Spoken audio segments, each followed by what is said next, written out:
गीता में लिखा हुआ है कि जो कि एक धार्मिक किताब है कि जो हुआ अच्छा हुआ, जो चल रहा है वह भी सही चल रहा है और जो होगा वह भी अच्छा होगा। कभी कभी हमें समझ में नहीं आता है, लेकिन जब हम जीवन की कुछ घटनाओं को देखते हैं तो हमें समझ आता है कि बातों में कुछ ना कुछ सच्चाई है। चलिए इसको समझने की थोड़ी सी कोशिश करते हैं। हो सकता है कि मैं आपको इस बात का मर्म को समझा पाऊँ, फिर भी मैं कोशिश करके देखता हूँ। एक बार एक बहुत अमीर आदमी बहुत जल्दबाजी में थे। उनको कहीं व्याख्यान देने जाना था और उनको इसके लिए फ़्लाइट पकड़नी थी। फटाफट वो अपनी आलीशान गाड़ी से उतरी, एयरपोर्ट के अंदर घुसी और वहाँ से उन्होंने अपनी फ़्लाइट ले ली। जैसे ही वो फ़्लाइट में बैठे, उन्होंने तुरंत अपना लैपटॉप निकाल लिया और अपनी आगे जाने वाली योजना की रूपरेखा बनाने लगी। वो बहुत जल्दबाजी में दिखाई दे रहे थे। थोड़ी बीत जाने के बाद फ्लाइट में काम कर रहे कर्मचारी ने आदेश दिया कि बारिश तेज आने के कारण हमें पास के किसी एयरपोर्ट पर लैंड करना पड़ेगा। अब ये भाई साहब बहुत ज़्यादा गुस्सा होने लगा। उन कर्मचारियों के साथ उन्होंने सही व्यवहार नहीं किया, गुस्सा होने लगे। आनन फानने में जैसे ही एयरपोर्ट पर उतरी तो किसी ने उनको देख, वो इनको जानता था कि नमस्कार सर, मैं आपको जानता हूँ। आप वहीं डॉक्टर भटनागर हैं जिनको पास के एक शहर में स्पीच पे देने के लिए जाना है। मुझे भी वही जाना है, मैं आपकी सहायता कर सकता हूँ।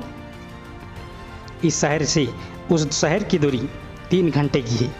आप यहाँ से गाड़ी लेकर जा सकते हैं और समय पर पहुँच सकते हैं। डॉक्टर साहब ने उस शख्स का धन्यवाद किया और जल्दी से गाड़ी पकड़ ली। गाड़ी वाले से यह कही किया कि मुझे सही सलामत सही वक्त पर पहुंचा देना, लेकिन बारिश रुकने का नाम नहीं ले रही थी। थोड़ी देर बीत जाने के बाद ड्राइवर असमंजस की स्थिति में था, क्योंकि उस पर प्रेशर था यानी दबाव था, क्योंकि सही वक्त पर पहुंचना है, लेकिन बारिश बहुत तेज आ रही थी और इस चक्कर में वो रास्ता भूल गया। लेकिन पीछे बैठे पैसेंजर को ये बताना था कि वो रास्ता भूल गया है। थोड़ा साहस करके सच्चाई बताई तो डॉक्टर साहब इनके ऊपर भी भड़क पड़ी। जैसे तैसे ड्राइवर ने अपने आप को संभाला और पैसेंजर से पूछा कि अब आप बताइए मैं क्या कर सकता हूँ। डॉक्टर साहब पहले तो बहुत चिल्लाने लगे और बहुत गुस्सा हुए।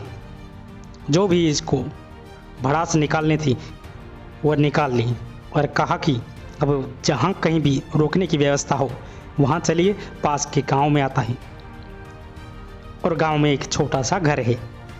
घर को खटखटाते ही बूढ़ी सी माँ की आवाज़ आती है।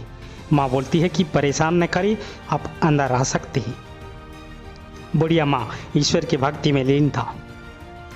कुछ देर पर फ्री होने के बाद मैं बोलती है कि आपको चाय लेनी है या फिर मैं आपको पानी पिलाऊं।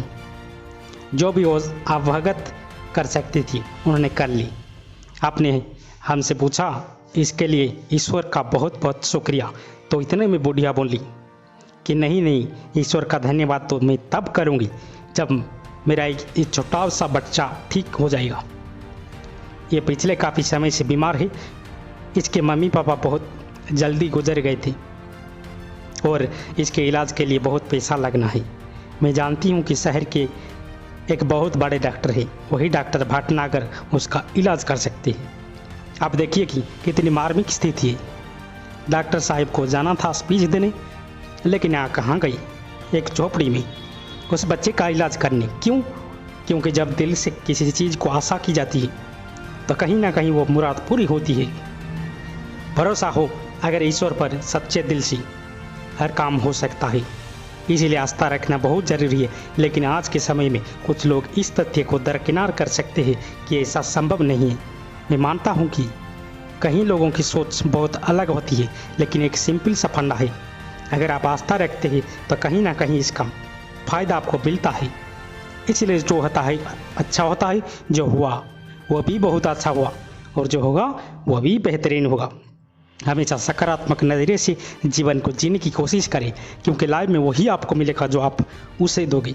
आपको यकीनन समय के साथ साथ हर चीज़ मिलेगी जो आप पाना चाहते हैं। इसलिए जिसके ऊपर आपकी आस्था है उसके पर आस्था ज़रूर रखी। आशा करता हूँ कि इस कहानी का मर्म जो आपको समझाना चाहता था वो आपको समझ में आया होगा। अगर आपने इस कहानी को पूरा सुन लिया है तो दिल से आपका शुक्रिया।